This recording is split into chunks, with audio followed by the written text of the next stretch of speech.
They built their empire on reason, peace, and careful words until silence tore open and brought the fire. He doesn't negotiate. He doesn't explore. Every world he touches learns the same truth. Hell doesn't care about your ideals.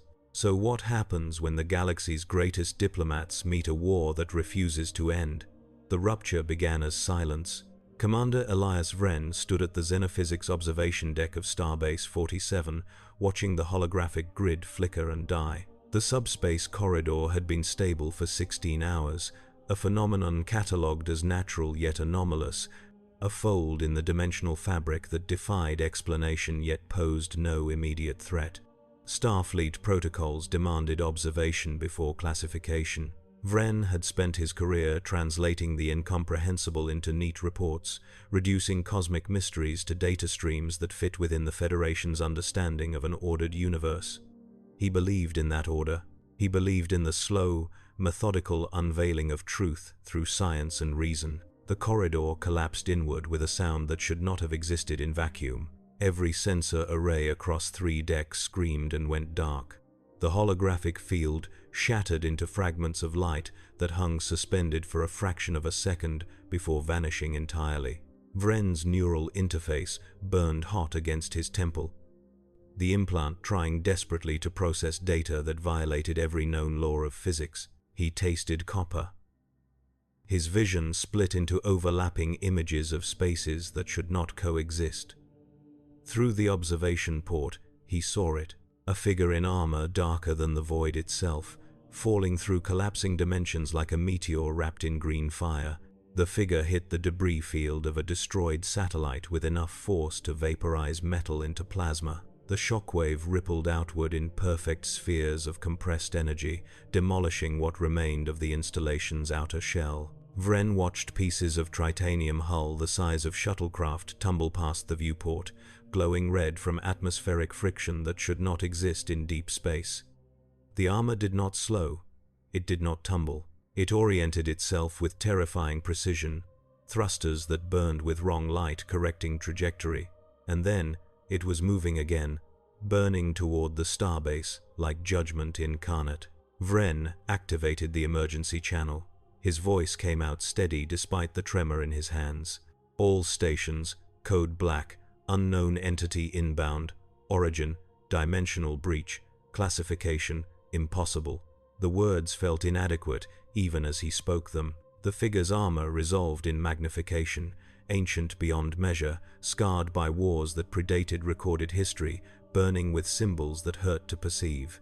The helmet's visor blazed with light that registered on sensors as both electromagnetic radiation and something else, something the computer refused to categorize. Weapons bristled from every surface of the armor, mechanisms that combined technology and ritual in configurations that made no sense, yet radiated lethal purpose. The being wore war itself, like a second skin. Behind him, through the collapsing corridor, Vren glimpsed something worse. Fire that burned in colors without names, geometries that existed in too many dimensions, shapes that moved with hunger and hate, pressing against the shrinking aperture like predators testing a cage. He heard screaming through the vacuum, impossible yet undeniable, a chorus of agony and rage that bypassed his ears entirely and carved itself directly into his nervous system. The corridor pulsed like a wound, hemorrhaging energy that turned space itself septic. Hell was real. The realization struck Vren with the force of revelation and the weight of damnation. Every philosophical debate about the nature of evil, every theological argument dismissed by centuries of enlightened reason, every ancient text warning of realms beyond mortal comprehension, all of it crystallized into horrifying truth in the span of a heartbeat. The Federation's careful materialism shattered like glass. The armored figure punched through the starbase's outer shield as if it were paper. Force fields designed to withstand concentrated phaser fire for hours simply ceased to exist where the armor touched them. The being landed in the auxiliary cargo bay with enough force to crater the deck plating, compressing 3 meters of reinforced uranium into a bowl-shaped depression that radiated cracks like a spider web. Emergency bulkheads slammed down throughout the section. Atmosphere vented in explosive decompression, dragging cargo containers and equipment into space. The figure stood motionless at the center of the destruction, utterly unaffected by vacuum or cold, or the complete absence of breathable air. It turned its head, sweeping the helmet's terrible gaze across the bay. Security teams materialized in transporter columns, Type 3 phaser rifles already charged and trained on the intruder. Lieutenant Commander Tessera, the station's chief of security, stood at the center of her formation with Vulcan composure intact, despite the physiological indicators of extreme stress that even her training could not fully suppress. She had reviewed the preliminary sensor data. She understood that conventional weapons would likely prove ineffective. Logic dictated negotiation, communication, a peaceful resolution consonant with Federation principles. The armored figure raised one gauntleted hand. "Stand down," Tessera commanded, her voice carrying the authority of certainty. "You are aboard a Federation facility. By law and treaty, I must ask your intentions. This need not escalate to violence." The figure's hand closed into a fist, a weapon materialized from subspace, pulled from nowhere by mechanisms that violated conservation of mass and energy. It was massive. A cannon that should have required a mount and power supply yet sat comfortably in the figure's grip. The barrel glowed with the same wrong light that burned in the armor's seams, a luminescence that registered on tricorders as both intense heat and absolute zero simultaneously. The figure fired. The beam was not energy as Starfleet understood it. It was concentrated rage given physical form, fury distilled into a coherent stream that punched through Tessera's personal shield, through her body armor, through her chest, and detonated against the bulkhead beyond with enough force to buckle the reinforced plating. She collapsed without a sound, blood flash freezing in the sudden void. Her security team returned fire on instinct and training, phaser beams converging on the armored intruder in a storm of orange light. The armor absorbed every shot. Energy that should have stunned or vaporized simply vanished into the scarred plating, feeding whatever power source drove the impossible war machine. The figure moved with speed that defied its mass, covering 10 meters in what seemed like a single step, and the cargo bay became an abattoir. The massive cannon spoke again and again, each shot precisely placed, each impact catastrophic. Bodies came apart in sprays of flash-frozen blood and tissue. Bulkheads ruptured, atmosphere ignited in brief fireballs before vacuum reclaimed dominance. One security officer managed to activate a temporal stasis field. The device hummed to life, projecting a bubble of frozen time around the armored figure. For a moment, the being hung motionless, suspended in the field's amber glow. The officer's face registered hope, then confusion, then terror as the figure simply moved through the stasis as if it were nothing more than colored light. The temporal mechanics shattered like the illusion they were. The figure's free hand shot out, caught the officer by the helmet, and slammed him into the deck with enough force to turn bone and flesh into paste. Silence fell across the cargo bay, broken only by the hiss of escaping atmosphere and the crackle of electrical fires. The armored figure stood among the dead, weapons still smoking, and turned its gaze upward toward the station's command center. Through the layers of hull and deck plating, through the shields and force fields, through every barrier of technology and protocol, that gaze found Vren. The xenophysicist felt it like a physical touch, a pressure against his consciousness that spoke of purpose absolute and merciless. This being had not come to communicate, it had not come to negotiate or explore or discover. It had come to kill. The dimensional corridor pulsed again, and the first demons began to pour through. They came in twisted forms that should not exist. Biology merged with machinery in configurations that mocked natural law. Some walked on legs of bone and steel, others writhed through space on appendages that existed partially in dimensions the eye could not follow. All of them burned with the same terrible hunger, the same bottomless rage that had animated nightmares since consciousness first learned to fear the dark. They spilled into real space like a cancer, corrupting space itself with their presence. A Starfleet patrol ship, the USS Valiant, dropped out of warp 3,000 kilometers from the breach. Captain Sarah Chen watched her tactical display dissolve into static as demon-corrupted energy washed over her sensors. She was young for a starship command, promoted early for brilliance and courage in equal measure, a believer in the Federation's mission to explore and understand. Nothing in her training had prepared her for this. The demons registered on her screens as both matter and antimatter, as living organisms and pure energy, as threats that defied every category her computer tried to assign. "Shields to maximum," she ordered, her voice tight with controlled fear. "Arm all weapons. Tactical, I need targeting solutions." "Captain, the entities are not responding to standard threat assessment protocols," her tactical officer reported, a young Andorian whose antennae quivered with distress. "Computer cannot establish consistent lock. They're phasing between dimensional states. Manual targeting then, fire at will." The Valiant's phaser banks opened fire, brilliant lances of coherent energy reaching across space to intersect with the demon swarm. Some impacts found their marks, detonating demon flesh in explosions of corrupted tissue and burning ichor. Others passed through targets that suddenly weren't there, the demons existing in states of quantum uncertainty that made conventional weapons useless. Photon torpedoes followed, antimatter warheads calibrated for maximum yield, and the void lit up with nuclear fire. The demons kept coming. One creature, massive and ancient, locked its burning eyes on the Valiant and began to grow. Its form expanded impossibly, violating conservation of mass as it pulled matter from nearby asteroids and debris, incorporating metal and stone into its flesh until it rivaled the starship in size. Mouths opened across its surface, thousands of them, and each one screamed with voices that bypassed the ship's hull and resonated directly in the crew's minds. "Evasive pattern Delta 7, Chen commanded, gripping her chair as the ship lurched into a tight spiral. "Get us clear of that thing." The demon thing's arm extended like a lance, piercing through space faster than the Valiant could turn.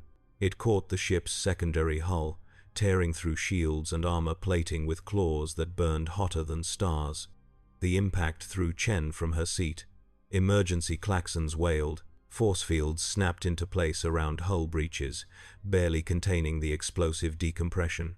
On the main view screen, she watched the demon thing's maw open wide enough to swallow her ship whole. Then the armored figure appeared. It launched from Starbase 47 like a missile, thrusters burning with that wrong light, and crossed the distance to the Valiant in seconds. The massive cannon had been replaced by a blade, huge and ancient, burning with energy that registered as wholly on sensors that had no category for such a concept. The figure hit the demon thing at relativistic speed, and the resulting impact created a shockwave that scrambled the Valiant's inertial dampeners and sent the ship tumbling. The blade carved through demon flesh like it was nothing. Chen pulled herself back into her chair and watched in stunned silence as the armored warrior dismembered the massive creature with surgical precision. Each cut severed tendons and supports that should not exist in a body that size. Each strike released fountains of burning ichor that froze instantly in the vacuum. The demon thing thrashed and screamed, its psychic wail strong enough to crack viewports across the Valiant's bridge, but the armored figure was relentless. It climbed the creature's body even as it writhed, driving the blade deep again and again, carving toward something vital. The demon thing's chest split open. Inside, pulsing like a diseased heart, was a mass of concentrated hellfire, a knot of corrupted energy that powered the abomination. The armored figure plunged its free hand into the burning core and ripped it free. The demon thing convulsed once, twice, then began to disintegrate, its stolen mass sloughing away in chunks that melted into nothing. The figure crushed the core in its fist, and the resulting detonation was visible from Starbase 47. Chen found her voice. "Hail that contact. I don't care what frequency you have to use. Find a way to communicate." "All channels open, Captain." No response. The armored figure turned its helmet toward the Valiant, and even across 3,000 kilometers, Chen felt the weight of its regard. She understood, in that moment, what Vren had realized. This being operated on principles that had nothing to do with diplomacy or reason.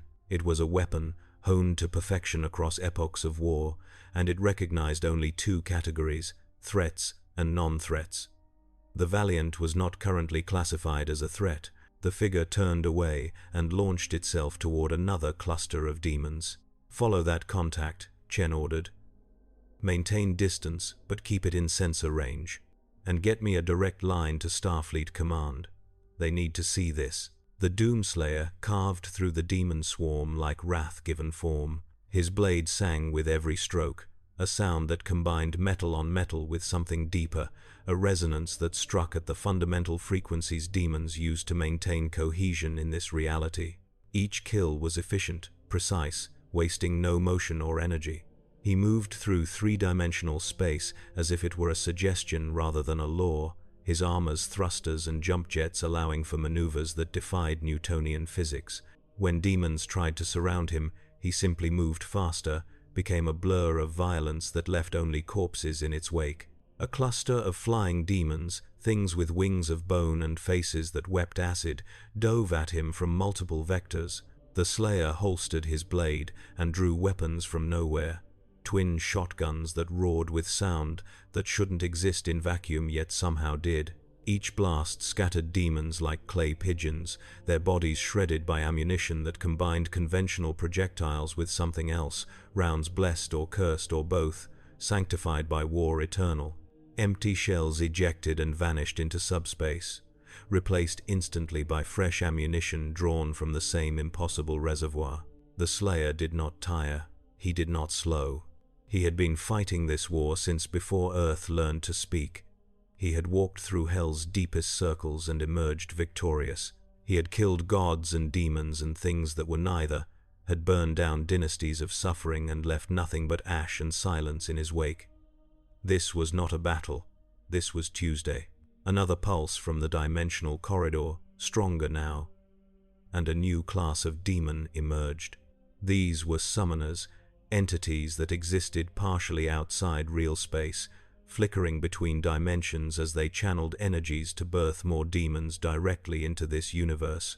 They hung in the void like grotesque stars, flesh pulsing with concentrated power, muttering incantations in languages that predated matter itself. Around each one, reality warped and twisted, and from those warps came lesser demons by the dozens. The Slayer marked them immediately. Priority targets. The equation was simple. Kill the summoners, stem the tide. Let them live, and the infestation would spread exponentially until the entire sector was compromised. He locked trajectories, calculated intercept vectors, and launched himself toward the nearest summoner with his thrusters at full burn. The summoner sensed him coming and raised dimensional shields. Energy barriers snapped into existence around the demon's body, layered fields that phased between states of matter and antimatter designed to deflect both physical and energy weapons. The Slayer's cannon materialized in his hand again, and he fired without slowing. The beams struck the shields and detonated in a sphere of consuming light. The summoner's barriers held, flickering but intact. The Slayer switched weapons mid-flight. What appeared next was older than the blade, older than the guns, a weapon forged in the first war against Hell when the universe was young and creation still remembered how to fight. The crucible blade ignited with light that burned pure white, energy so concentrated it warped space around it like a gravity well. The Slayer hit the summoner's shields at full speed, and the crucible cut through them like they were nothing more than colored smoke. The blade punched into the summoner's chest cavity and burned. The demon shrieked, its voice a psychic scream that overloaded communication arrays across every ship in the sector. It tried to phase away, to flee into dimensional spaces where matter could not follow, but the crucible's energy was anchored in laws older than physics. The blade held the summoner in place, pinned it to this reality, and consumed it from the inside out. Holy fire spread through demonic flesh, purifying corruption with annihilating force. The summoner exploded in a nova of cleansing light. The Slayer was already moving toward the next target. Aboard the Valiant, Chen watched her sensors track the armored warrior's systematic destruction of the demon forces. Each summoner's death caused a cascading collapse in the enemy formation. Lesser demons, suddenly cut off from their source of power, left vulnerable and disoriented. The warrior exploited every opening. moving with efficiency that bordered on prescience. He knew where demons would be before they arrived, anticipated their movements, turned their own momentum against them. "Captain, we're receiving emergency transmissions from Starbase 47, her communications officer reported. Multiple hull breaches, demon forces have penetrated the interior sections. Casualties are high." Chen's jaw tightened. "Set course for the Starbase, maximum impulse. Tactical, prepare security teams for beam down. We're going to help them."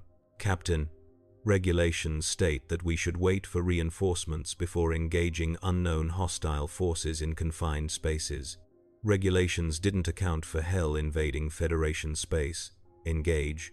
The Valiant came about and burned towards Starbase 47, its deflector shields blazing as it cut through scattered demon forces. Chen could see the station now, its elegant curves scarred by impacts and breaches, entire sections venting atmosphere and debris. Demons crawled across its hull like maggots on a corpse, tearing at the metal, burrowing deeper. Explosions blossomed along the station's ring as power conduits overloaded and ammunition stores detonated. The Starbase's distress signal carried voices. "This is Commander Vren. We have lost decks 12 through 16, requesting immediate evacuation. Demons are adapting to our weapons. Standard phasers are losing effectiveness. We need help. We need." Static consumed the transmission. Chen closed her eyes for a moment, steadied herself, then opened them with renewed determination. "Transporter room, prepare to beam security forces directly into the demon-occupied sections. Arm them with whatever weapons are most effective. If phasers aren't working, use photon grenades, force pikes, anything." The Valiant slid into position alongside the Starbase, matching its rotation. Transporter beams lanced out, depositing teams of armed personnel directly into the breach zones. Chen watched the tactical display as the small clusters of blue icons representing her crew appeared amid seas of red hostile signatures. The icons began to move, engaging the enemy, and some of them started to wink out. She had just sent her people into Hell. The thought sat heavy in her chest, but she pushed it aside. Command meant making impossible choices. The Federation was built on principles of peace and exploration, but sometimes those principles had to be defended with force. Sometimes the only way to preserve life was to take it from those who threatened everything. Chen believed that. She had to. On the Starbase, Lieutenant Marcus Reeves materialized in a corridor that resembled an abattoir. Blood painted the walls in arterial sprays, bodies lay in pieces, some still twitching with residual nerve impulses. The air was thick with smoke and the coppery stench of death.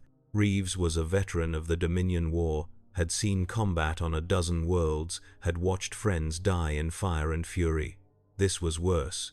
The demons had not just killed the station personnel, they had desecrated them, arranged the bodies in patterns that suggested ritual, violation, mockery of everything clean and human.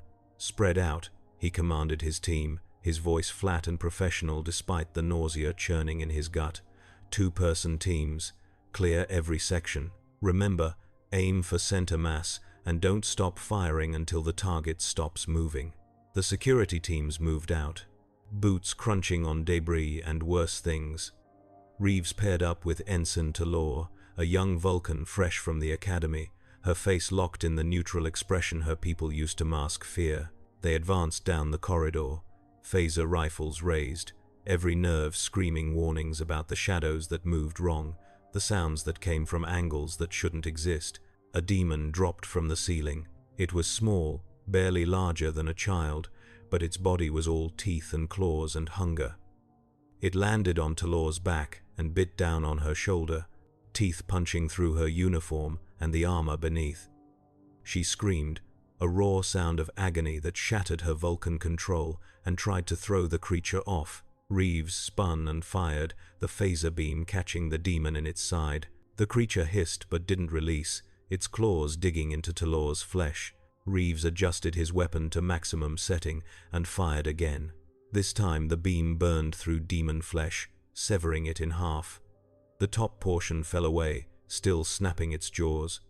The bottom portion dissolved into ash and foul smoke. Talor collapsed, green blood streaming from the wounds. Reeves grabbed her, hauled her upright, his eyes already scanning for more threats. "Stay with me, Ensign. We're getting out of this." "Negative, Lieutenant. The damage is severe. I am experiencing rapid blood loss and neurological impairment." "That's an order, Talor. You don't get to die on me." More demons emerged from side passages, a pack of them moving with coordinated intelligence. They tested the security team's defenses, probing for weaknesses, learning. Reeves and his people formed a defensive perimeter and poured fire into the advancing horde. Some demons fell, others adapted, their flesh hardening or their movements becoming more erratic and difficult to track. The corridor became a strobing hell of phaser light and demon screams. Then the Slayer arrived. He came through the bulkhead like it was paper, his armored body punching a hole in the reinforced metal, and landed in the center of the demon pack. The massive shotguns were in his hands again, and he fired both barrels simultaneously into the nearest demon's face at point-blank range. The creature's head simply ceased to exist, replaced by a crater of atomized bone and flesh. The Slayer spun, brought the shotgun stocks down on another demon's skull, crushing it flat, then kicked a third demon hard enough to send it flying backward into its companions. Reeves and his team stopped firing, frozen in awe and terror. The Slayer moved through the demon pack like a natural disaster, each motion economical and devastating. He reloaded the shotguns with a single smooth gesture, shells appearing from nowhere, and resumed firing. Demons tried to flank him, to overwhelm him with numbers, but he simply moved faster. One demon lunged at his back.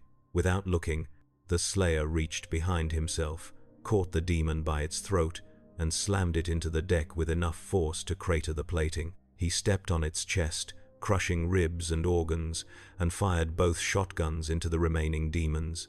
The fight lasted 15 seconds. When it was over, the Slayer stood amid the carnage, armor steaming with heat dissipation, weapons smoking. He turned his helmet toward Reeves and the security team. For a long moment, nobody moved. Then the Slayer reached down, grabbed a dying demon by its leg, and simply tore the limb off. Energy, visible as green luminescence, flowed from the wound and was absorbed into the Slayer's armor. His health, his ammunition, his power, all replenished by the kill. Reeves found his voice. "Who the hell are you?" The Slayer did not answer. He simply turned and walked deeper into the station, following the scent of demon presence like a bloodhound tracking prey. Behind him, the security team exchanged looks that combined gratitude and horror. Whatever that armored warrior was, he was on their side, for now. And that terrified them almost as much as the demons did. Vren watched the chaos unfold from the command center, his screens displaying feeds from across the starbase. Demon forces were concentrating on the reactor core, their movements suggesting intelligence and purpose. They weren't just mindlessly slaughtering, they were trying to breach the main power systems, to either disable the station or worse, corrupt the antimatter containment and turn the entire facility into a bomb. If they succeeded, the explosion would be visible from light years away and would take out every ship in the immediate vicinity. "Initiate core lockdown protocols," Vren ordered. "Seal every access route with emergency bulkheads. Buy us time." "Bulkheads are not holding, Commander. The demons are burning through them." "Then reinforce with force fields. Divert all available power." "Sir, if we divert power from shields, the station becomes vulnerable to attack from external demon forces." "We're already vulnerable. At least this way we might survive long enough to evacuate." The technician complied, fingers dancing across the console. Throughout the station, force fields snapped into place, layered barriers of coherent energy designed to stop anything from boarding parties to photon torpedoes. The demons hit the barriers and recoiled, burned by the energy, but they did not retreat. Instead, they began to concentrate their attacks on single points, hammering at the shields with claws and teeth, and focused bursts of hell energy. The shields began to fail. Vren watched the power readings drop, watched the amber warnings turn red, and felt the weight of command settle on his shoulders like a physical thing. He was responsible for 4,000 souls on this station, 4,000 people who had joined Starfleet to explore and discover, not to die screaming in the dark. He owed them survival. He owed them hope. The Slayer appeared on the security feed, moving through the lower decks toward the reactor core. Vren watched the armored warrior cut through demon forces with methodical precision, every kill buying the station precious seconds. The warrior did not hesitate, did not tire, did not show any sign of fear or doubt. He simply moved forward, an unstoppable force of violence and will. Vren had spent his life studying the unknown, categorizing it, making it comprehensible. This being defied categorization. This being was myth made flesh. Route all available data on that armored contact to my station, Vren ordered. The information was sparse, fragmentary, pulled from damaged sensors and corrupted logs. The warrior's armor radiated energy signatures that matched nothing in the Federation database. His weapons operated on principles that violated conservation laws. His movements suggested either prescience or reaction times measured in microseconds. Every piece of data raised more questions than it answered. Vren isolated one particular data point: the energy absorption. The warrior was converting demon biomass into usable resources, drawing power from the very creatures he killed. It was a perfect self-sustaining system, a warrior who grew stronger with every battle, who could fight forever as long as enemies remained. The implications were staggering. A soldier who never needed resupply, never needed rest, never needed support. The ultimate weapon, or the ultimate threat. The thought came unbidden, and Vren tried to dismiss it, but it lingered like a toxin in his mind. What happened when the demons were gone? What would this warrior do when his enemies were exterminated and only the Federation remained? Would he simply leave? Or would he turn that terrible gaze on those he had saved, looking for new targets to justify his existence? An explosion rocked the command center. Vren was thrown from his chair as the deck buckled. Emergency lighting activated, bathing everything in crimson. Alarms shrieked warnings about hull breaches, power failures, environmental contamination. Through the shattered viewport, Vren could see space itself burning, corrupted by Hell's presence, turned into a roiling mass of fire and impossible angles. The dimensional corridor was expanding. What had been a localized phenomenon was now spreading, consuming space like cancer, turning real space into hell space. Ships caught in the expanding boundary simply ceased to exist in any meaningful way. Their matter corrupted and reshaped into screaming architecture that defied reason. Vren watched a cargo freighter dissolve, its hull melting into flesh and bone, its crew absorbed into the structure and transformed into living decorations that wept blood and begged for death. "Get me Starfleet Command," Vren gasped, pulling himself upright. "Emergency channel. This entire sector is compromised. We need immediate evacuation and quarantine. Communications are down, sir. The hell energy is interfering with subspace signals. We can't transmit beyond local range." Then launch a probe. Hardwired message. Get it out of the corruption zone and set it to repeat until someone hears it. The probe launched from the station's ventral port. A small cylinder of metal and circuitry carrying a message that could not be allowed to fade. Hell is real. Hell is here. Send everything. The Slayer reached the reactor core. The chamber was massive, a cathedral of technology where matter and antimatter danced in magnetic bottles, their annihilation carefully controlled to provide power for the entire station. Demons swarmed across the equipment like insects, their claws tearing at conduits, their hell energy corrupting the very systems designed to contain cosmic forces. The air crackled with radiation and unstable particles. Warning klaxons screamed about imminent containment failure. The Slayer assessed the situation in microseconds. 11 demons, various classes, all focused on the same objective: breach the antimatter bottles and trigger a detonation. Solution: eliminate threats, stabilize containment, move to next objective. He raised his weapons and opened fire, each shot precisely calculated to kill demons without damaging critical equipment. The demons turned to face him, and for the first time, something like fear flickered in their burning eyes. They recognized him. Across eons and dimensions, through countless battles and infinite variations of Hell's armies, they knew what he was. The Doomslayer, the unchained predator, the one warrior who had carved his legend into Hell's bones and bathed in the blood of their greatest champions. Some demons fled immediately, scattering into side passages, abandoning their mission in favor of simple survival. The Slayer killed them first. His blade found them in the darkness, cutting through metal and flesh with equal ease. Their screams were brief, their deaths were certain. The remaining demons, trapped between flight and fight, chose to attack en masse. They launched themselves at the Slayer from every angle, hoping to overwhelm him through sheer numbers and desperation. The Slayer holstered his blade and drew a new weapon. It was a rocket launcher, but wrong, modified in ways that combined human engineering with something older, something that understood that true warfare required not just destruction but desecration. He fired into the center of the demon swarm, and the resulting explosion was both nuclear and unholy. Demon flesh vaporized, equipment melted.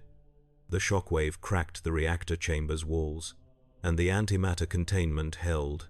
The Slayer had calculated the blast radius to atomic precision, had known exactly how much force he could unleash without compromising the very thing he was protecting. He moved through the dissipating smoke and finished off the survivors with close-range shots, each kill absorbed as energy that replenished his reserves. The reactor core fell silent except for the hum of machinery and the crackle of electrical fires. The Slayer turned his attention to the corrupted equipment. Hell energy had warped the magnetic containment systems, introducing chaos into carefully ordered fields. Left unchecked, the corruption would cascade into total failure within minutes. The Slayer examined the damage with sensors built into his armor, systems that combined technological analysis with understanding earned through centuries of war against enemies who weaponized reality itself. He reached out and placed one armored hand directly on the corrupted conduit. Energy flowed, not from the Slayer into the machine, but in reverse. He drew the corruption out, pulled it into himself where it could be processed, neutralized, converted into harmless heat and radiation. The conduit's readings stabilized, the magnetic fields realigned. The reactor core resumed its normal operation, crisis averted through violence and will. Vren watched through the damaged security feed, his xenophysicist's mind racing. The warrior had just performed an operation that should have required a team of engineers working for hours. He had diagnosed the problem, implemented a solution, and moved on in less than 30 seconds. The level of understanding required was staggering. This was not just a warrior. This was a polymath who had mastered every skill necessary for survival in an endless war. "Commander, we're detecting a massive energy surge from the dimensional corridor." Vren's attention snapped back to the main threat. The corridor was no longer collapsing. It was stabilizing, growing, becoming permanent. Through the expanding aperture, he could see hell itself. Infinite geometries of suffering, towers built from screaming souls, rivers of blood flowing upward in defiance of gravity, a sky that burned with colors that induced madness in anyone who looked too long. And at the center of it all, approaching the aperture with terrible purpose, was something vast, a titan. It was easily the size of a galaxy-class starship, a demon lord so ancient and powerful that reality itself bent around it. Armor plating covered its body, not metal but calcified suffering, the compressed anguish of billions of souls forged into unbreakable plates. Weapons bristled from every surface. Cannons that fired concentrated damnation. Blades that could cleave planets. Its face was a nightmare of too many eyes and mouths that chanted litanies of hate in languages that predated the Big Bang. The Titan stepped through the corridor into real space. Its arrival caused a gravity wave that scrambled sensors across the sector.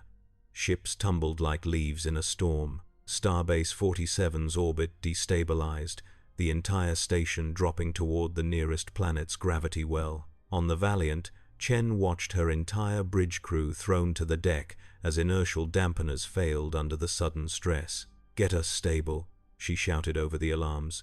"Helm, full reverse thrust. Get us clear of that thing." "Captain, our weapons won't even scratch something that size." "Then we'll scratch it anyway." Ready all photon torpedoes. Target its head, maybe we can blind it. The Valiant came about, its torpedo tubes loading high-yield warheads. Chen knew this was futile. She knew that conventional weapons would be useless against a target of this scale and nature, but Starfleet did not surrender. Starfleet did not flee when people needed help, even if help meant dying well. Fire. Photon torpedoes streaked across space, brilliant points of antimatter annihilation racing toward the Titan. They impacted across its armored face, detonating in a sequence of nuclear fireballs that would have vaporized lesser targets. The Titan did not flinch. It did not slow. It simply raised one massive arm and swatted the Valiant aside like an insect. The blow did not make contact. It didn't need to. The gravitational displacement alone sent the ship spinning, hull plating screaming as it flexed beyond design tolerances. Chen felt her ribs crack as she was thrown against her chair's restraints. Blood filled her mouth. The view screen showed stars wheeling in chaotic spirals, and somewhere in that chaos, the Titan continued its inexorable advance toward the starbase. The Slayer emerged from Starbase 47's hull and looked up at the approaching god. For a long moment, he simply stood there, a human-sized figure staring at something vast enough to dwarf planets. The size difference was comical, absurd, the gap between ant and boot. On the starbase, personnel watching through whatever cameras still functioned felt hope die. There was no weapon, no strategy, no force in the universe that could stop something like the Titan. The Slayer holstered his weapons and began to run. He sprinted across the starbase's hull, boots finding magnetic purchase, building speed with each stride. Personnel watched in confusion, then understanding, then horror as they realized what he was planning. The Slayer reached the edge of the station's rim and launched himself into space, thrusters burning at maximum output, trajectory aimed directly at the Titan's center mass. The jump would take him across 15 kilometers of vacuum. He flew through the dark like a missile, armor burning with expelled energy, gaining speed until he was moving at velocities that should have torn organic tissue apart. The Titan noticed him, multiple eyes focusing on the tiny speck approaching, and it laughed. The sound was psychic, bypassing ears to resonate directly in the minds of every living thing in the sector. It was the laugh of something that had fought gods and won, that had seen universes born and die, that considered mortality a philosophical curiosity rather than a threat. The Slayer activated the crucible blade mid-flight. The weapon blazed to life, white fire expanding around the Slayer's fist like a small star. He hit the Titan's armor plating at relativistic speeds, and the impact created a shockwave that was visible from orbit. Metal that had withstood eons of war cracked. The crucible blade punched through, carving into demon flesh beneath, and the Titan's laughter turned into a roar of pain and rage. The Slayer did not stop moving. He used the momentum of his impact to keep drilling deeper, the crucible blade rotating, consuming armor and flesh, boring towards something vital. The Titan tried to reach him, its massive hands sweeping across its chest, but the Slayer was too small, too deep, too committed. He disappeared into the wound, swallowed by demon flesh, and for a moment, everyone watching thought he had been consumed. Then the Titan's chest exploded from within. The Slayer emerged riding a wave of burning ichor, covered in gore, the crucible blade still blazing in his fist. He had found the Titan's power core, the concentrated mass of hell energy that animated the colossal form, and he had destroyed it with surgical precision. The Titan staggered, its massive body beginning to fail, systems shutting down in cascading sequence. The Slayer was not finished. He launched himself at the Titan's face, blade raised high, and with a single stroke, carved through one of the massive eyes. Fluid gushed from the wound, burning as it flash froze in vacuum. The Titan screamed, the sound strong enough to crack hull plating on nearby ships, and tried to swat the Slayer away. He dodged, jumping from handhold to handhold on the Titan's own face, using its armor as a climbing surface. He reached the top of the Titan's head and drove the crucible blade down with both hands. The blade sank through skull and into brain matter, if what passed for a brain in creatures like this could be called such. Energy discharged, white fire spreading through neural pathways, burning away consciousness and leaving only meat. The Titan convulsed once, twice, then began to fall, its massive form tumbling backward toward the dimensional corridor from which it had emerged. The Slayer rode it down, still carving, still killing, ensuring that even in death, the Titan would serve as a message to hell. The body hit the corridor's edge and blocked it. Titan corpse met dimensional aperture, and the laws governing both failed simultaneously. The corridor began to collapse, unable to sustain itself around such a massive obstruction. Hell's presence in real space started to recede, the corruption reversing, space healing like a wound exposed to light. Demons still in Federation space found themselves cut off from their power source, weakened and vulnerable. The Slayer activated his thrusters and launched himself away from the collapsing corridor. He flew back towards Starbase 47, leaving the Titan's corpse to be dragged back into Hell as the dimensional aperture sealed behind it. On the station, personnel erupted into cheers. On the Valiant, Chen laughed through broken ribs, a sound of exhausted relief and disbelief. Against all reason and probability, they had survived. But the war was not over. The demons still in Federation space, numbered in the thousands, scattered across multiple star systems, cut off from Hell but still deadly, still hungry. And the dimensional corridors could open again, they would open again. Hell never forgot. Hell never forgave. This was just the beginning. The Slayer landed on Starbase 47's hull and stood there, silhouetted against the stars, covered in demon blood and burning with purpose. He turned his helmet toward the command center, toward Vren, and the xenophysicist understood what that look meant. This is your warning. This is what is coming. Prepare or perish. Then the Slayer walked back into the station, following the scent of remaining demons, and resumed his work. Word spread through Starfleet with the speed of subspace communications. Within hours, every ship, every station, every outpost in Federation space knew about the dimensional incursion, the demon forces, and the armored warrior who had saved Starbase 47. Reports came in from frontier colonies describing similar breaches, smaller in scale but no less deadly. The pattern was clear. Hell was probing Federation defenses, looking for weaknesses, preparing for a larger invasion. At Starfleet headquarters on Earth, Admiral Catherine Janeway stood before the Federation Council and delivered the impossible briefing. The threat is real, confirmed by multiple independent sources, and unlike anything we have encountered before. These entities, for lack of a better term, these demons, operate on principles that violate our understanding of physics, biology, and dimensional mechanics. Standard weapons are partially effective at best. Shields provide minimal protection. The dimensional corridors through which they enter our space can appear without warning and are currently beyond our ability to predict or prevent. The Council members, representatives from dozens of species across the Federation, listened with expressions that ranged from skepticism to barely concealed terror. "What is the recommendation of Starfleet Command?" asked the Vulcan representative, her voice carrying the forced calm of someone processing information that threatened her entire worldview. "Full mobilization," Janeway replied without hesitation. "Every available ship recalled to defend core systems. Science teams to work on understanding and countering the dimensional breach phenomenon. And we need to establish contact with the armored warrior who has been engaging these forces. He may be our best source of intelligence on what we're facing." "You are suggesting we ally with an unidentified military asset whose origins and intentions are unknown. I am suggesting we don't reject help when extinction is the alternative." The debate continued for hours, philosophical principles clashing with survival instinct, the Federation's idealism tested against reality's brutal pragmatism. In the end, survival won, as it always did. Authorization was granted for a task force to intercept and attempt communication with the armored warrior. Janeway was given command. She assembled her fleet at the edge of the sector where the first incursion had occurred.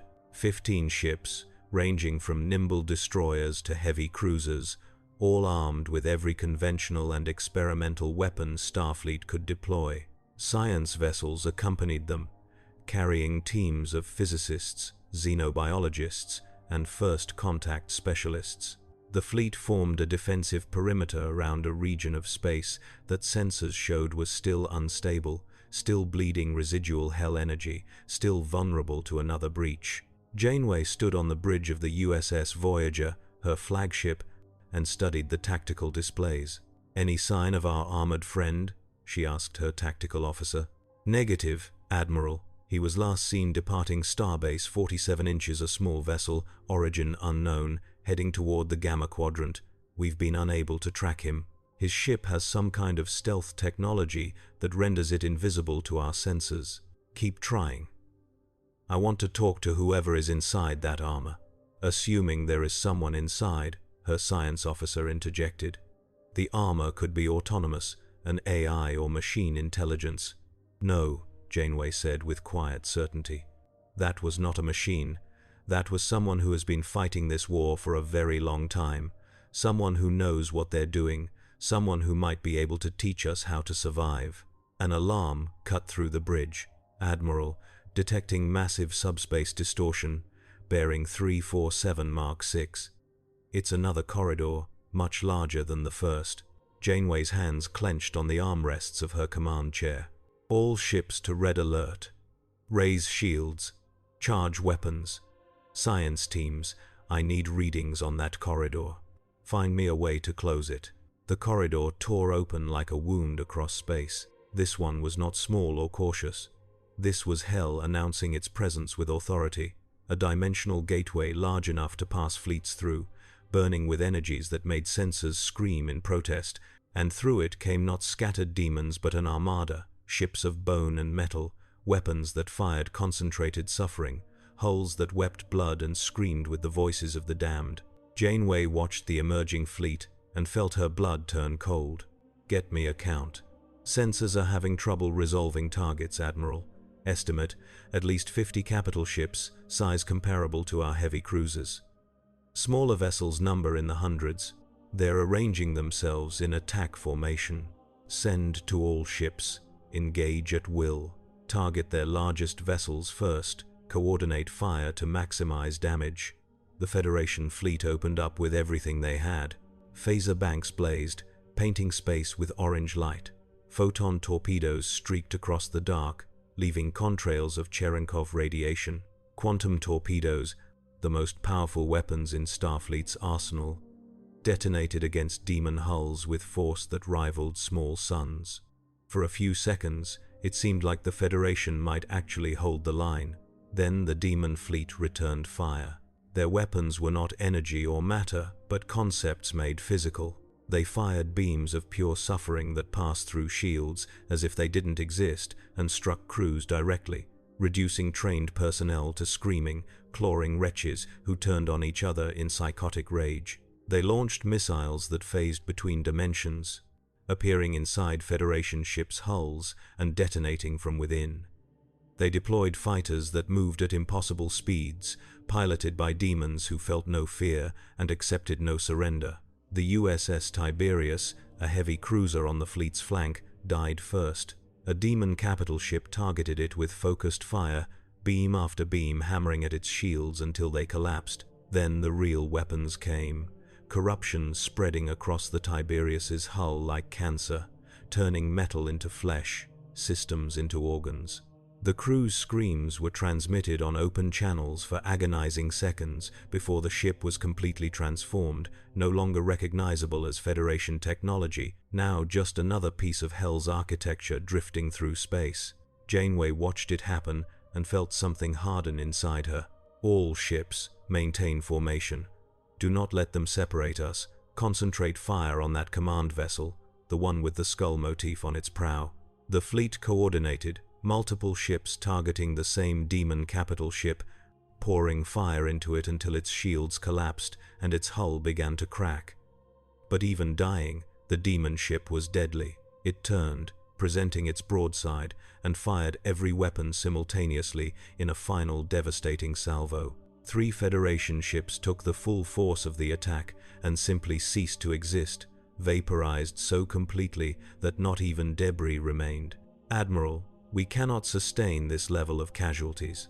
We hold the line, Commander. We don't have a choice." But she knew the truth. The Federation was losing, not slowly, not gradually, but rapidly and completely. The demon fleet was too large, too advanced, too alien in its methodology. For all of Starfleet's technology and training, they were children playing at war against something that had perfected the art across eons. Then the Slayer arrived. His ship appeared without warning, dropping out of whatever stealth systems concealed it, a vessel that combined human engineering with modifications that predated civilization. It was small, barely larger than a runabout, but it moved with the grace of a fighter and hit like a battleship. The Slayer did not announce himself, he simply opened fire. His ship's weapons were unlike anything in the Federation arsenal. Cannons that fired rounds blessed or cursed or both, missiles that phased through demon shields and detonated inside their hulls. Each shot was precisely placed, targeting power cores, weapon systems, propulsion. The Slayer had fought demon armadas before. He knew their weaknesses, their blind spots, their overconfidence. Within 30 seconds, he had destroyed 5 demon capital ships. The demon fleet, shocked by the sudden assault, tried to redirect forces to deal with this new threat. Fighters swarmed toward the Slayer's vessel like angry hornets. The Slayer did not evade. He accelerated directly into their formation and opened up with close-range weapons, chain guns that fired so fast they appeared to emit solid streams of light. Demon fighters disintegrated, their pilots torn apart before they could react. Janeway watched in stunned silence. "Get me a weapons lock on that ship. I want to know how he's doing this. Sensors can't penetrate his hull, Admiral. Whatever materials he's using, they're beyond our ability to analyze. Then track his tactics. Learn from what he's doing." The fleet adjusted, following the Slayer's lead, targeting the same ships he did, coordinating fire to exploit the openings he created. The battle began to turn, slowly, incrementally, but unmistakably. The demon fleet, which had seemed invincible moments before, started to falter under the combined assault. The Slayer's vessel dove toward the largest demon capital ship, a behemoth that dwarfed even Galaxy-class starships. This was the fleet's command vessel, the source of the coordinated attack, and the Slayer recognized it for what it was. He angled his approach to come in from below, using the vessel's own mass to shield him from point defense fire, and when he was close enough, he did something that made every sensor operator in the Federation fleet question their readings. He rammed it.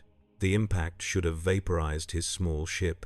Instead, the Slayer's vessel punched through the demon ship's hull like a bullet through paper, carving a tunnel through interior spaces, demolishing bulkheads and supports, heading toward the core. Janeway watched the sensor feed and realized what he was doing. He was turning his ship into a missile, a penetrator designed to deliver its payload directly into the target's heart. The Slayer's vessel reached the command ship's reactor core and detonated. The explosion was nuclear, holy, and utterly devastating. It started at the core and radiated outward, consuming the entire vessel in a sphere of annihilating light. The demon command ship came apart, sections tumbling away in all directions, and with it went the coordination of the demon fleet. Individual ships suddenly found themselves without orders, without strategy, vulnerable to concentrated fire. The Federation fleet pressed the advantage, destroying demon ships with increasing efficiency. But Janeway's mind was elsewhere, focused on the expanding debris field where the Slayer's vessel had detonated. Had he survived? Could anyone survive an explosion like that? She wanted to believe he had, needed to believe he had, because without him, the Federation was lost. "Admiral," detecting a small object emerging from the debris field.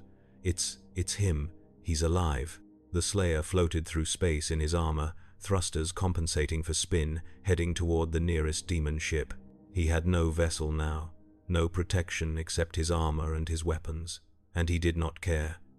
He landed on the demon ship's hull, punched through a maintenance hatch, and disappeared inside. 30 seconds later, the ship exploded.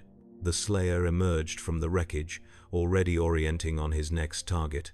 Janeway made a decision. Transporter room, lock onto that armored warrior, beam him directly to the bridge. "Admiral, our transporters may not be able to establish a lock. His armor is generating interference. Try anyway. I need to talk to him." The transporter beam lanced out, attempting to establish coherence around the Slayer's form. For a moment, it seemed like the attempt would fail, the beam scattering against his armor's energy fields. Then, either through Starfleet ingenuity or the Slayer's choice, the lock held. The transporter engaged, and the Slayer materialized on Voyager's bridge in a column of shimmering light. He appeared ready for combat, weapons drawn, eyes scanning for threats. The bridge crew instinctively stepped back, hands moving toward weapons, every instinct screaming that they were suddenly sharing space with an apex predator. Janeway stood her ground, raising one hand in a gesture of peace. "Stand down, all of you. He's not here to fight us." The Slayer's helmet turned toward her, and Janeway felt the weight of his regard. She had faced the Borg, had stared down Species 8472, had negotiated with entities that considered humanity insects. This was different. This being radiated violence and purpose in equal measure, a warrior who had forgotten more about war than the entire Federation had ever learned. "I am Admiral Catherine Janeway of the Federation Starfleet. I want to thank you for your assistance. You've saved countless lives today." The Slayer did not respond. He simply turned away and studied the tactical display, analyzing the ongoing battle with professional interest. "Can you speak?" Janeway asked, keeping her tone neutral and respectful. "Can you understand me?" The Slayer reached up and touched the side of his helmet. A voice emerged, synthesized, processed through systems that translated thought into sound across species barriers. The voice was rough, worn by centuries of disuse, but intelligible. "I understand." "Then help me understand. What are these creatures? Where do they come from? How do we stop them?" "Hell," the Slayer said simply. "They come from hell. You cannot stop them. You can only fight. There has to be another way. The Federation is built on the principle that all conflicts can be resolved through dialogue and understanding." The Slayer turned to face her fully, and when he spoke, his voice carried the weight of experience that spanned eons. "They do not negotiate. They do not compromise. They do not understand mercy or diplomacy. They understand only one thing: strength. You show weakness, you die. You show strength, you survive. This is the only law Hell recognizes. You're asking us to abandon everything we believe in. I am telling you the truth. What you do with it is your choice." An explosion rocked the ship as a demon weapon found its mark. "Admiral, shields at 40%. We need to withdraw," the tactical officer reported. Janeway looked at the Slayer, then at her crew, then back at the battle raging across the view screen. Every instinct told her to retreat, to preserve her fleet, to live to fight another day. But retreat would leave colonies exposed, would allow Hell to establish a foothold, would transform what was currently an invasion into an occupation. "We hold the line," she said. The Slayer nodded slightly, a gesture of respect, and turned back to the tactical display. "Your weapons are insufficient. Your shields are ineffective. Your tactics are predictable. Then teach us." The Slayer studied her for a long moment, and Janeway had the sense that he was weighing her worth, deciding if she and her species were worth the effort. Finally, he spoke. "Arm me with your strongest warhead. Transport me to that vessel." He pointed at a demon capital ship on the display, one of the largest remaining targets. "I will end this battle. That's suicide. No, that is war." Janeway wanted to argue, wanted to find another solution, but time was running out. Her fleet was dying, her people were dying. Sometimes the only choice was between bad options and worse ones. Prepare a tricobalt device. Set it for remote detonation. Transporter room. Lock coordinates on the target vessel's power core. Her crew moved with practiced efficiency, arming the warhead and configuring it for maximum yield. The Slayer accepted the device with one hand, holding it as casually as someone might hold a briefcase, and looked at Janeway one more time. "When I signal, detonate it immediately. Do not hesitate." "I won't." "Good luck." "Luck is irrelevant." The transporter beam took him, and he vanished from the bridge. Janeway watched the tactical display with breath held.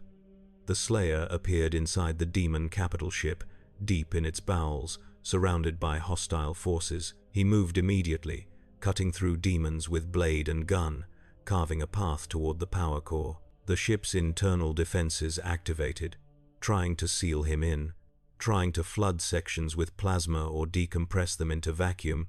None of it slowed him. He reached the core in under 2 minutes and placed the tricobalt device directly against the containment vessel. Then he triggered his personal communicator, a simple pulse that Federation systems translated into a single word.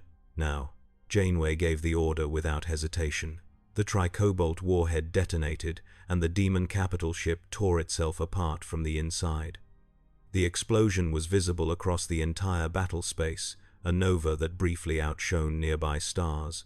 The shockwave caught other demon vessels, damaging them, disrupting their formations. The demon fleet, already reeling from the loss of its command ship, began to break apart, individual vessels fleeing into warp or back through the dimensional corridor. Admiral, detecting transporter activity. It's him. He transported out at the last second. The Slayer materialized back on Voyager's bridge, armor scorched and smoking but intact. He had survived the detonation by transporting away microseconds before the warhead went critical, timing it with precision that suggested either incredible luck or superhuman reflexes. Janeway allowed herself a breath of relief. Status of the demon fleet?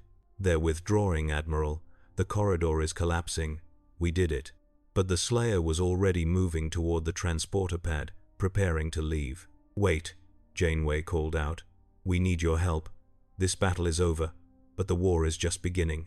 Stay with us. Help us prepare for what's coming. The Slayer paused, turned. You are not ready. Your people are soft, unprepared for what hell will bring. They will learn through suffering, or they will die. Then help us learn now, before the suffering comes. I fight alone. Why? You could train entire armies, could turn the Federation into something capable of standing against this threat. The Slayer's voice, when it came, carried something that might have been sorrow. Because everyone I train dies. Everyone I protect dies. Everyone who stands beside me falls. This is my war, my burden. I will not share it. What happened to you? Janeway asked softly. What made you this way? For a long moment, the Slayer said nothing. Then, in a voice barely above a whisper, processed through synthesizers that could not entirely hide the pain beneath, I failed. Once, long ago. Those I loved, those I was sworn to protect, they died because I was not strong enough. I became this so that failure would never happen again, so that I would always be strong enough, fast enough, ruthless enough to kill everything hell sends before it can hurt anyone else. That's not living. That's just surviving. Survival is all that matters when the alternative is extinction. The transporter engaged without warning, activated by the Slayer's armor rather than Voyager's systems, and he vanished before Janeway could respond. She stood there, staring at the empty space where he had been, feeling the weight of his words settle into her bones. Admiral, should we attempt to track him? No. He'll come back when we need him, or when hell comes back, whichever happens first. She turned to her crew, saw the exhaustion and trauma written on their faces, and softened her voice. Stand down from Red Alert. Begin search and rescue operations for survivors. Medical teams to all ships. And someone get me a damage report. We need to know what we're working with. The battle was over, but Janeway knew this was just the opening skirmish. Hell had tested Federation defenses and found them wanting. The next attack would be larger, more coordinated, more devastating. The Federation needed to adapt or die, and somewhere in the dark, the Doomslayer continued his eternal war. Alone. The days following the battle brought revelations that shook the Federation to its core. Science teams, analyzing the dimensional corridors, discovered that hell existed outside normal spacetime, occupying a quantum state that allowed it to interface with multiple realities simultaneously. Every time a corridor opened, it was not random but calculated. Hell probing the barriers between dimensions, looking for weak points, exploiting quantum fluctuations and subspace instabilities. Worse, the analysis revealed that the corridors were becoming easier to open. Each incursion slightly weakened the dimensional barriers, made the next breach require less energy, created a cascading failure that would eventually allow Hell to invade at will without needing specific conditions. The Federation was running out of time. Starfleet Command authorized the formation of specialized task forces, units trained and equipped specifically to combat demon incursions. Weapons researchers worked frantically to develop new technologies, combining traditional Federation science with captured demon artifacts, trying to reverse engineer Hell's own weapons to use against it. The work was dangerous and morally complex. Using demon technology meant exposing Federation personnel to corruption, to the subtle influences that Hell exerted on anyone who touched its artifacts. Safety protocols were established. Psychic shielding was implemented, but accidents still happened. Researchers went mad, turned violent, had to be restrained or killed. Equipment failed in unpredictable ways, sometimes catastrophically. But progress was made.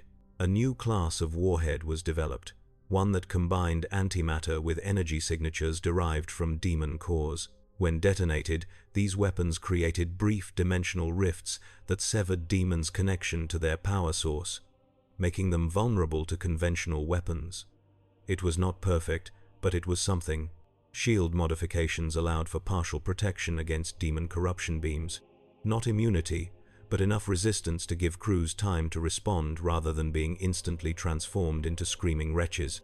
Training programs taught Starfleet personnel how to recognize and resist psychic assault, how to maintain mental discipline in the face of existential horror, how to kill without hesitation when killing was the only option. The Federation was changing, adapting, becoming something harder and less idealistic. The transformation was necessary but painful, each compromise with core principles, a small death of innocence. Janeway watched it happen from Starfleet Command, her new assignment after the successful defense against the demon fleet. She had been promoted, given authority to coordinate all anti-demon operations, to make decisions that would normally require council approval. The Federation was recognizing that traditional structures were too slow, too bureaucratic for the war they now faced. She sat in her office late one night, reviewing casualty reports and equipment requisitions, when her personal communicator chirped. "Admiral, we're receiving a distress signal from the Argus Array. They report a dimensional breach is forming in their sector." Janeway was moving before the message finished. "Dispatch the nearest task force immediately. I'm on my way." She transported to the USS Enterprise, the flagship she had commandeered for rapid response operations, and the ship went to warp before she reached the bridge.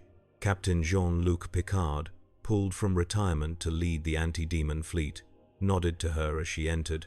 "Status, Captain?" The Argus Array detected unusual subspace fluctuations approximately 30 minutes ago. The fluctuations intensified into a full-dimensional breach 7 minutes ago. The Array's automated defenses are holding, but barely. Time to intercept? 18 minutes at maximum warp. Janeway studied the tactical plot. The Argus Array was a critical intelligence asset, a massive sensor installation that monitored multiple sectors simultaneously. Losing it would blind the Federation to demon activity across a vast region of space. "Can we get there faster?" "Not without damaging the engines, Admiral." 18 minutes felt like an eternity. When the Enterprise dropped out of warp at the Argus Array's location, the situation was worse than reported. The dimensional breach was enormous, larger than any yet recorded, and through it poured demon forces in numbers that suggested this was not a probing attack but a full-scale invasion. The array itself was already half transformed, its elegant structures corrupted into twisted mockeries of their original purpose. "All weapons, open fire, target the breach itself. Maybe we can destabilize it." The Enterprise's phaser arrays and torpedo tubes unleashed concentrated fire at the dimensional corridor, trying to collapse it through sheer force. For a moment, it seemed to work, the breach flickering and contracting. Then it expanded again, larger than before, as if the attack had only fed it more energy. "Admiral, conventional weapons are ineffective against the breach. We need a different approach." Janeway's mind raced through options, discarding each as quickly as it appeared. The new warheads might work, but they were untested against a breach this size. Antimatter bombardment could potentially collapse the corridor, but it would also destroy the Argus array. There had to be another way. Then the Slayer appeared. His ship dropped out of whatever stealth systems concealed it, positioning itself directly between the Enterprise and the demon swarm. This time, he did not attack immediately. Instead, his vessel began broadcasting on all frequencies, a signal that was part data transmission and part something else, something that made every person who heard it feel a primal surge of aggression and determination. "What is he doing?" Picard asked. "I think he's calling them out," Janeway replied, "challenging them." The demon forces reacted to the broadcast, abandoning their assault on the array and converging on the Slayer's position. Hundreds of ships, thousands of individual demons, all focusing on the single target that had caused Hell so much pain. They recognized him, remembered him, hated him with intensity that transcended normal malice. The Slayer's ship began moving, flying away from both the Enterprise and the array, leading the demon forces on a chase through the debris field. Janeway understood immediately what he was doing. He's drawing them away, giving us an opening to close the breach. How do we close it, Admiral? Janeway pulled up schematics of the new weapons, running calculations in her head.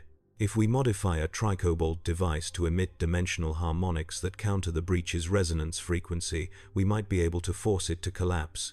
It's theoretical, but it's all we have. The calculations required would take hours. We don't have hours.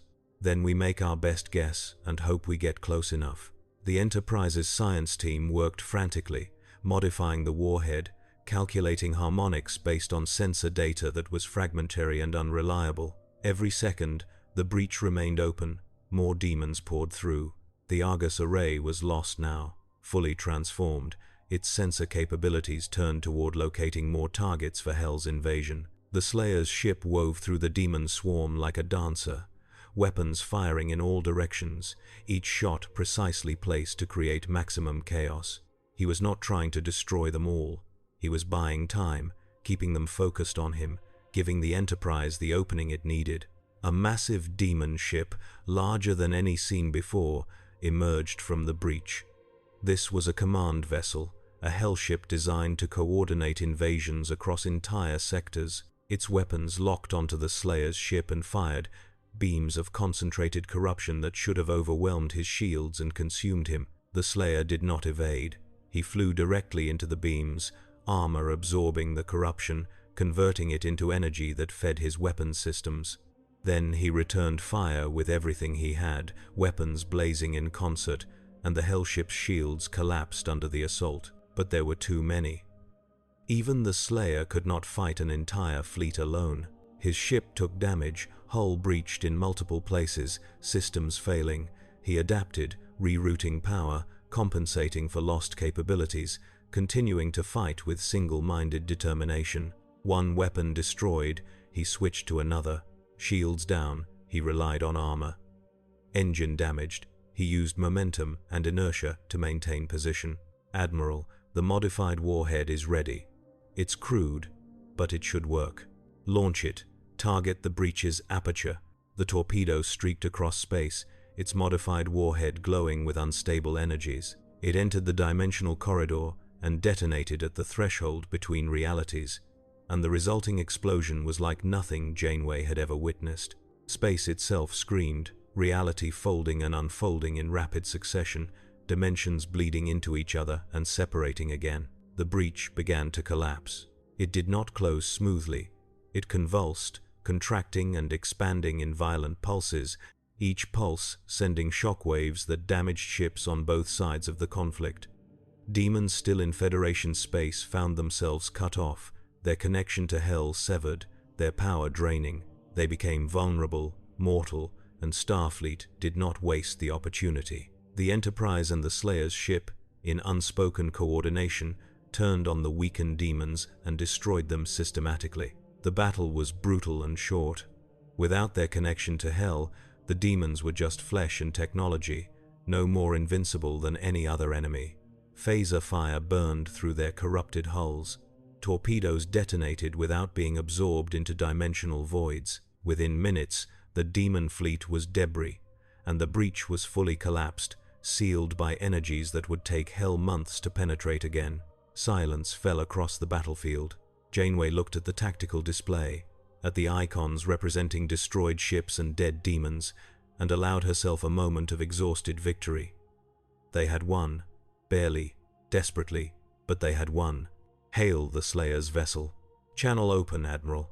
This is Admiral Janeway. We owe you our lives. Again. I know you prefer to work alone, but the Federation needs you. We need someone who understands this enemy, who can teach us to fight the way you do. Please, help us. For a long moment, there was no response. Then the Slayer's voice came through, rough and tired. You learn fast. You adapt. That is good. You will need it.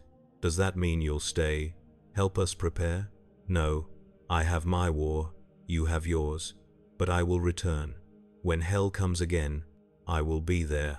Why help us at all if you won't stay? The Slayer's answer was simple and carried the weight of infinite sorrow. Because you remind me of what I was.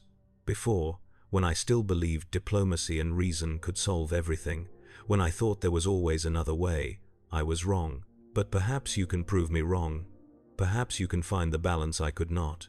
The channel closed, and the Slayer's ship vanished into stealth, leaving the Enterprise alone amid the wreckage. Picard turned to Janeway, his expression thoughtful.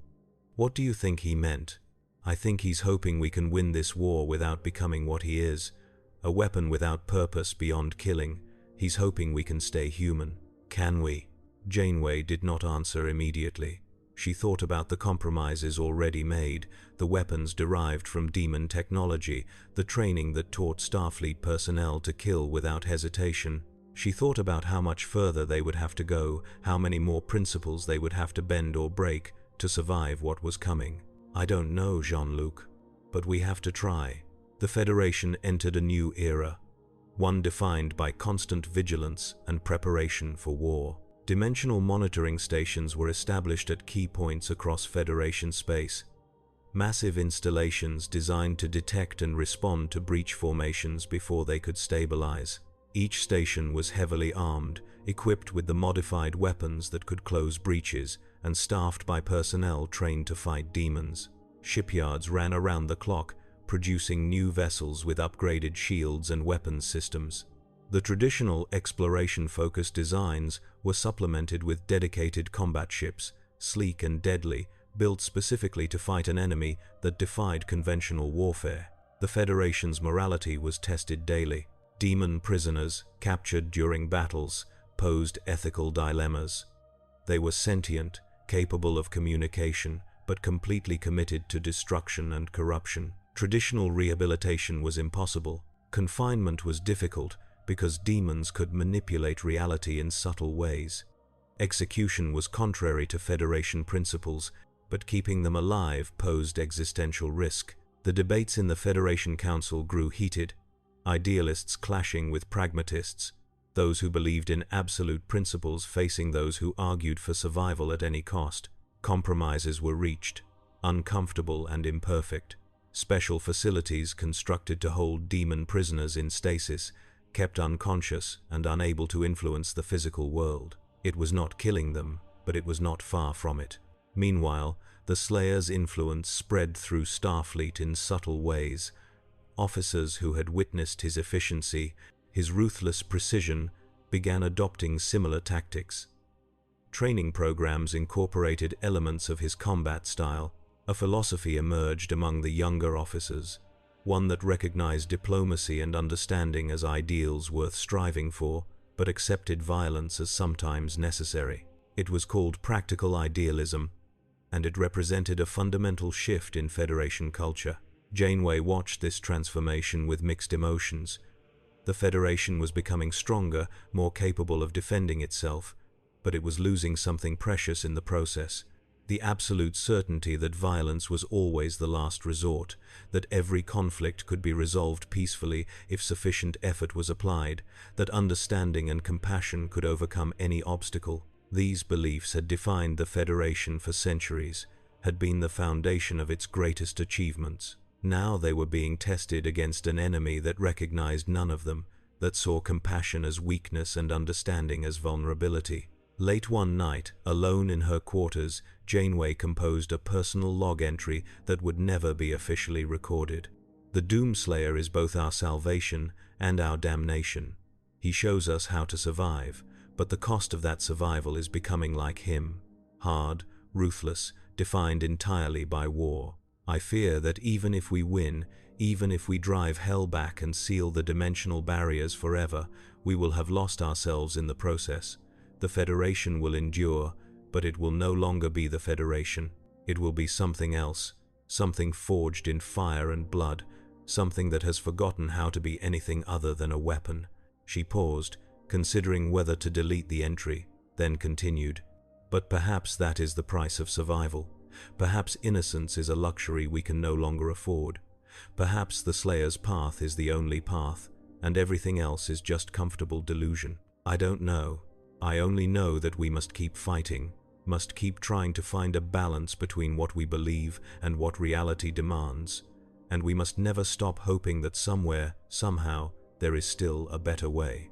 The entry ended there, saved in encrypted files that only Janeway could access, a private confession of doubt and determination in equal measure. Months passed, with sporadic demon incursions, each one met with increasing effectiveness as Starfleet learned and adapted. Casualties dropped, response times improved. The Federation was becoming proficient at a type of warfare it had never wanted to master. Then came the day everything changed. A distress signal reached Starfleet Command from Deep Space Nine, the station guarding the Bajoran wormhole. The message was fragmentary, transmitted through subspace static so severe it suggested dimensional interference. But the content was clear enough. This is Commander Kira Nerys. The wormhole has been compromised. Something is coming through from the Gamma Quadrant. Not the Dominion. Something worse. We need immediate assistance. Janeway assembled the largest fleet ever deployed by the Federation, 60 ships representing every class and capability Starfleet possessed. The stakes were clear.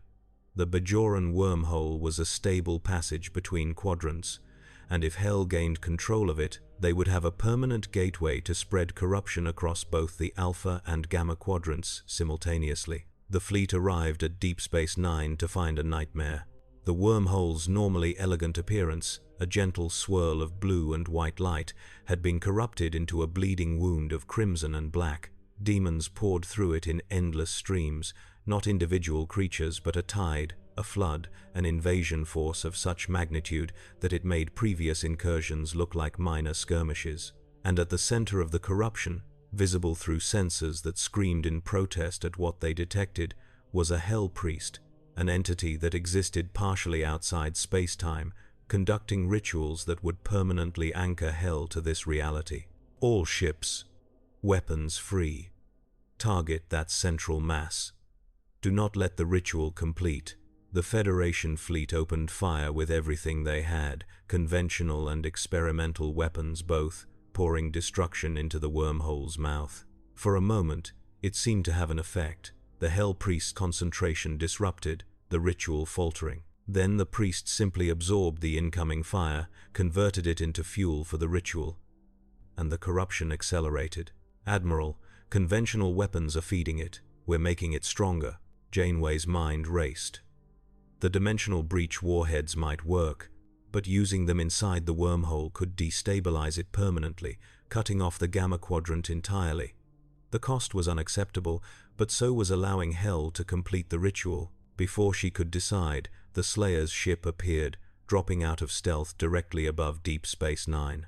This time, he did not attack the demons. He did not fire weapons or launch missiles. Instead, his ship broadcast a signal that made every sensor in the fleet scream warnings about dimensional instability. The Slayer was doing something to the wormhole itself, manipulating its quantum structure with technology that should not exist. The wormhole began to close. Not collapse, not destabilize, but close deliberately, folding in on itself like origami, sealing the passage between quadrants. The demons already in Federation space were cut off, stranded. The Hell Priest, sensing its connection to Hell being severed, screamed psychically, loud enough to crack viewports across multiple ships.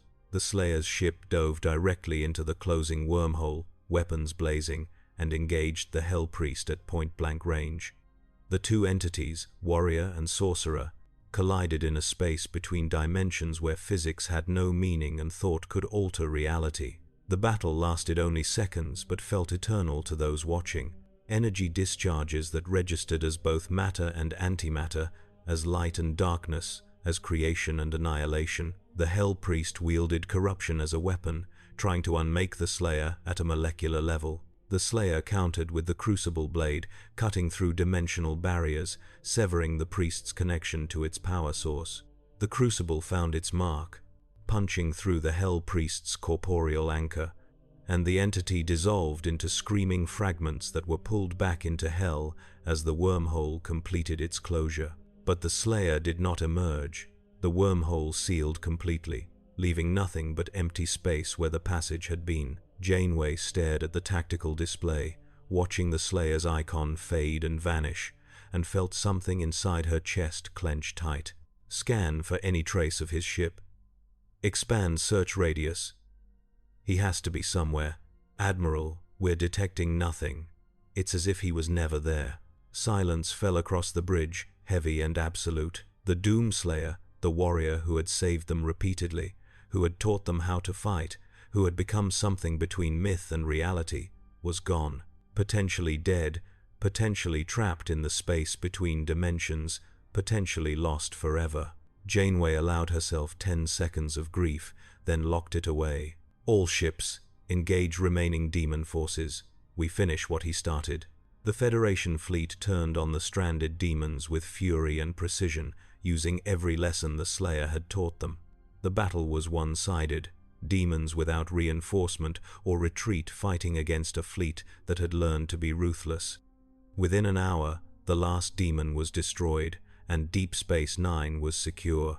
But the victory felt hollow. That night, Janeway stood in front of a window overlooking Earth, watching lights from cities shimmer in the darkness, and wondered if the Slayer had always known he would fall this way. If every battle had been fought with the understanding that eventually, one fight would be his last. If he had accepted that fate with the same cold efficiency he brought to everything else. Admiral? Picard's voice came from behind her. A moment? She turned, gestured for him to enter. The Council is debating whether to attempt reopening the wormhole, Picard said. There are concerns that severing access to the Gamma Quadrant might have strategic implications. Tell the Council that the wormhole stays closed. Whatever strategic value it had is nothing compared to the risk of giving Hell another permanent gateway. They anticipated you would say that. They're prepared to overrule you. Janeway's voice went cold. Then they can find a new admiral. I'm not gambling the entire Federation on political convenience. Picard nodded slowly. I'll convey your position. For what it's worth, I agree with you. The Slayer closed that wormhole for a reason. Assuming he's still alive to have reasons. You think he survived? Janeway looked back out the window, at the stars that had once represented endless possibility and now represented battlegrounds and threats. I think he's survived worse. And I think we haven't seen the last of him. Whatever Hell threw at him in that dimensional space, I guarantee he's throwing it back twice as hard. She was right. In a space between realities, where time and distance were meaningless concepts, the Doomslayer fought an infinite battle against demons that should not exist. He had been trapped deliberately, caught in a dimensional fold that existed outside the normal flow of causality. Here, he could fight forever without affecting the physical universe. Here, he could kill endlessly without making progress toward victory. Hell thought they had won. The Slayer proved them wrong. He adapted, as he always adapted, analyzing the dimensional structure that imprisoned him, finding its weaknesses, exploiting them with single-minded determination. Every demon he killed provided energy that he converted into understanding. Every battle taught him more about the laws governing this strange space. Slowly, incrementally, he began to carve a path back to reality. It took what might have been years or might have been seconds, time having no meaning in this place. But eventually, he found the edge of the dimensional fold. He placed his hand against the barrier and pushed.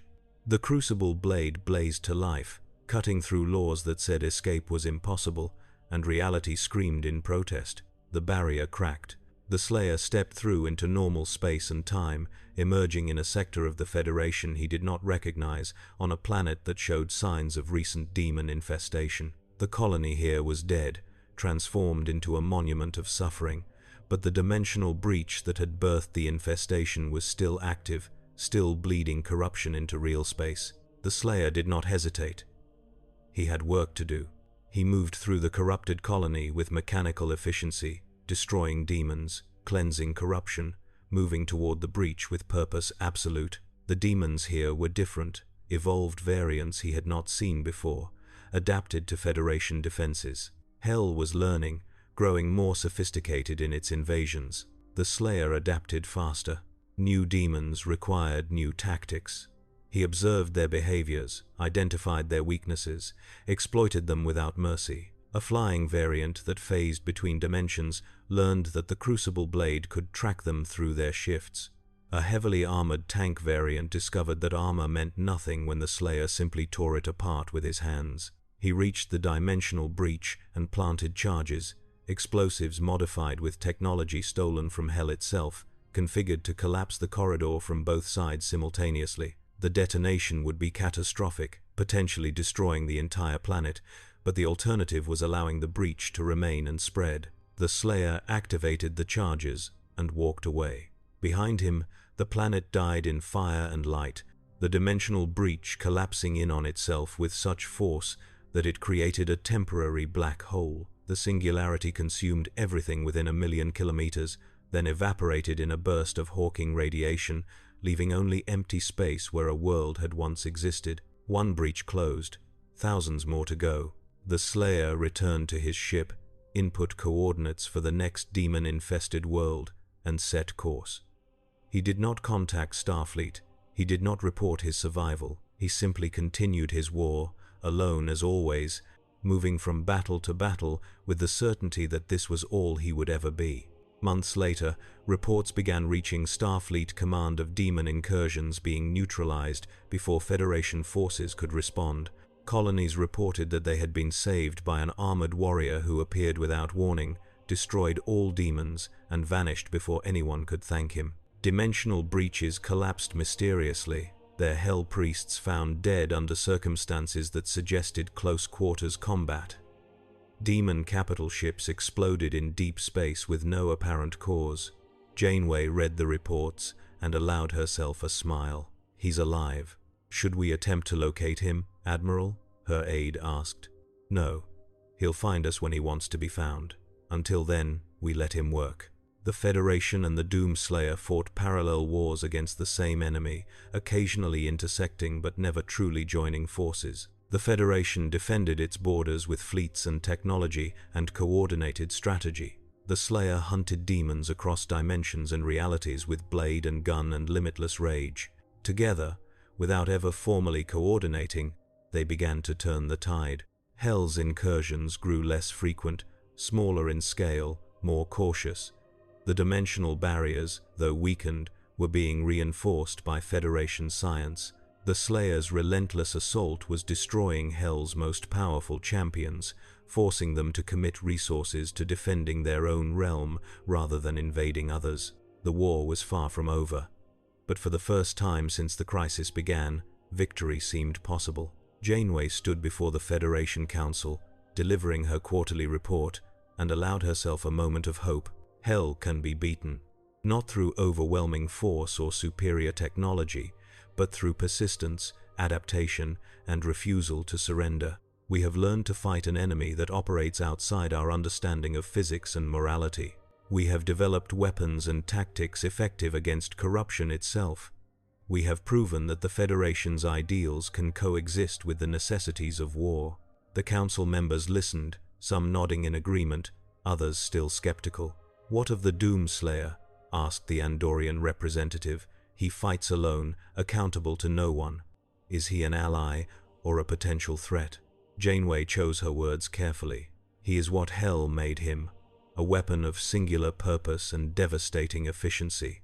He fights our war because it is his war, because hell threatens everything he once failed to protect. As long as demons exist, he will kill them. What happens after, if there is an after, I cannot say. But for now, his interests align with ours, and we would be fools to reject that alliance, even if it means allowing an uncontrolled military asset to operate freely in Federation space. Especially then, because the alternative is fighting hell without him, and I've seen what that looks like. We lose. The debate continued, but Janeway's position held. The Doomslayer would be allowed to continue his campaign without interference, recognized as a force of nature rather than a formal ally, respected and feared in equal measure. Years passed, measured in battles won and colonies saved, in demon invasions repelled and dimensional breaches sealed. The Federation changed, grew harder and more pragmatic, but never entirely lost its idealism. Exploration ships still ventured into unknown space.